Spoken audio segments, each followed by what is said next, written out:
brief story from the third octave, the first chapter, ipazia. The first one is of a house I wanted to live in, and so is the second.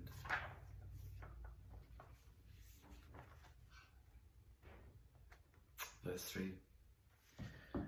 The road that leads through Salvador's port, past all the freight trains and container terminals, winds slowly upwards along the Avenida da Franca, past the Mercado San Joaquin, to the hill where the Igreja do Bonfim stands. It's the church in which the candomblistas worship. Bonfim is the church of Oxala, the hybrid religion that integrates Catholicism with African nature worship and Haitian voodoo. Just down from Bonfim's little square, there's a shop that sells thousands of candles cast in all colours and in the shapes of human parts: legs, feet, hands, ears, noses, chests, hips. The appropriate ones are burnt whenever a malady afflicts that part of the body. As you walk up the steps to the church, a little coloured ribbon called a fita is offered to you.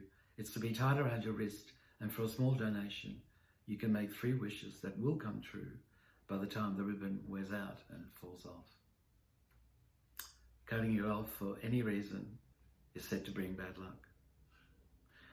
Just down from the square and the little shop are 3 two-storied wooden houses painted a deep green, and tall palms grow along the sides. On the day I visited Bonfim, the middle one was for sale. I sat on the grassy stretch at the bottom of the steps looking at it for hours. Down the side street, one reaches the beach at Monte Serrat, where tables and chairs are set out on the sand under oaks and palms, and beer is served in buckets of ice. The sun sets over the little chapel on the promontory, and on the other side, the Atlantic foams. I made an appointment with Alberto, the estate agent, and met him 3 days later at the front door. The house was vast, with many small rooms downstairs and large ones upstairs. I sat on the balcony at the back and looked at the container boats making their way out to the channel, to the open sea. I sat on the balcony at the front and watched people moving about. Being a Friday, many worshippers in brightly coloured clothes entered and left the church constantly. Alberto had other business to attend to, and he told me that I was welcome to stay as long as I wanted. Well, what about the keys? I said. Well, you can drop them off at the Central Bar in the Terreiro de Jesus, Salvador's Central Square, Alberto replied. Knowing there were many, I asked him which bar he meant. It doesn't matter, he said. Just say it's for Alberto. I sat at the front of the house, then went to the back terrace and then to the front again. I took out of my bag a foot-shaped candle I'd bought to burn for a Kurdish friend who had no particular foot affliction, just no homeland. I thought then that perhaps it would make more sense to burn it for myself. I laid the foot out on the terracotta dish and used the complimentary matches that came with the candle to light it. I watched it burn down very slowly, and then I turned to face the jade green and turquoise twilight fading into night out over the sea. After some time, I suddenly realized that I would need to make my way back to Grasa quickly, because things get complicated in the dark in Salvador.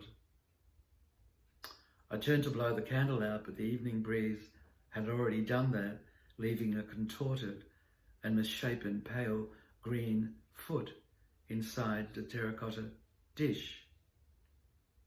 I couldn't seem to pick it up and decided to leave it there in the dish. Later that night, I went to drop off the keys to the biggest bar on the corner of the square. They didn't know any Alberto. Neither did the next bar, nor the next, nor the next. I asked them all. No one had heard of Alberto. I meant to call the agency, but never did. still have the keys. They're always here on my table as I write or read. I have the keys, and the greenhouse at the bottom of the cathedral steps has my misshapen green foot twisted into its rightful, its perhaps proper shape.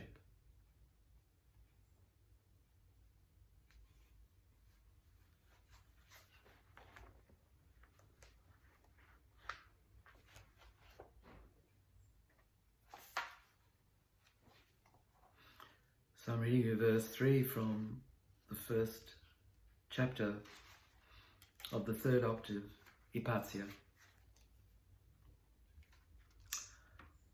I end up living for 3 or 4 months in the hills outside Urbino, in an old farmhouse said to have belonged to Raphael's family. It sits on a hill overlooking a tiny group of houses shaped into a village called Torre San Tommaso. The landlady wants me to buy it for $1.5 million lira, something like $1,000. I try and save my money all through the summer. I eat rice and zucchini from the garden. I buy third-rate oil paint and freewheel the car downhill to the house on warm evenings after school to save petrol. The Fiat's headlights can't be turned on unless the motor is running, so I have to freewheel in the dark. No one ever comes the other way. It's beautiful to glide silently downhill all the way home in the darkness. The house is filled with the fragrance of oil paint and ripe tomatoes. The moon shines in all the windows. The walls are painted pure zinc white. The stone floors are deep, deep magenta. Finally, September, I have to say to her, I can't make up the money. She says, write to me and send it from Australia. I never do. 13 years later, I travel to Urbino in the summer. Chris and I stand outside the gate to that house. A silver Peugeot with French number plates is parked in the drive. Birches and cypresses have been planted everywhere. We sit by the fence and in silence eat some bread and cheese and drink some wine. Later we walk to Torre San Tommaso, still in silence, and later still we silently climb up the hill all the way to Urbino, using my headlights to light the way. It seems so very hard to see, though, so very hard to see anything.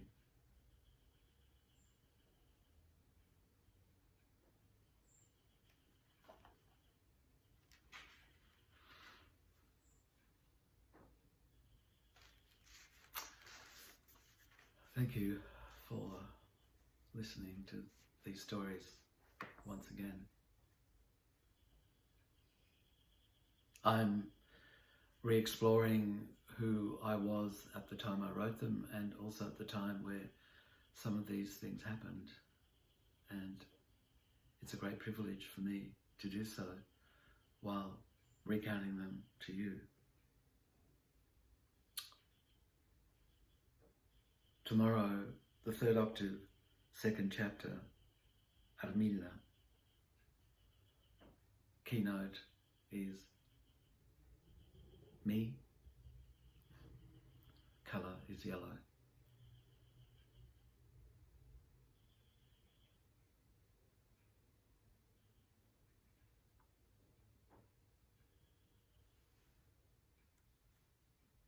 Until tomorrow.